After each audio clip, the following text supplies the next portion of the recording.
Hello everyone, তো দেখো অনেকদিন পর আমাদের রান্নার ভিডিও নিয়ে আসলাম যেহেতু রবিবার। তো প্রথমে আছে সাদা ভাত, আর এখানে আছে পুঁই মুচুরির ফল ভাজা, আর এখানে আছে লাউ ডাঁটা শস্য বাটা বড়ি দিয়ে, আর এখানে করব লাউ শাক। এই যে লাউ শাক বাটা। তো এই যে লাউ শাকটা ভাজা হচ্ছে এখন।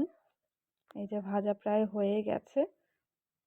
এই দেখো, তারপরে আমার শাশুড়ি মা শিলনোড়াতে বেটে দেবে। এই যে বাটছে দেখো। তো লাউ পাতা বাটা কে কে খেতে ভালোবাসো অবশ্যই কমেন্টে জানিও। দেখো বাটার পরে কেমন হয়েছে। আর এখানে আছে মাটন। তো দেখো, ভালো করে ধুয়ে রেখেছি মাংসটা। তারপরে এখানে মশলাটা মাখিয়ে নিচ্ছিলাম। তো মশলা মাখিয়ে রেখে দিয়েছিলাম খানিকক্ষণ। তো রাখার পরে তারপরে এই যে তেলের উপরে শুকনো লঙ্কা আর গোটা গরম মশলা দিয়ে সম্বরা দিয়ে নিয়েছিলাম।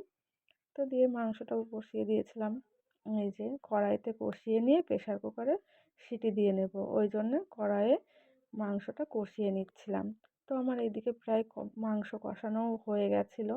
তো দেখো, আজকে রবিবারের মেনুতে কে কে কী দিয়ে খেলে অবশ্যই কমেন্টে জানিও। তো আমাদের এই মেনুগুলো হয়েছে রবিবারের।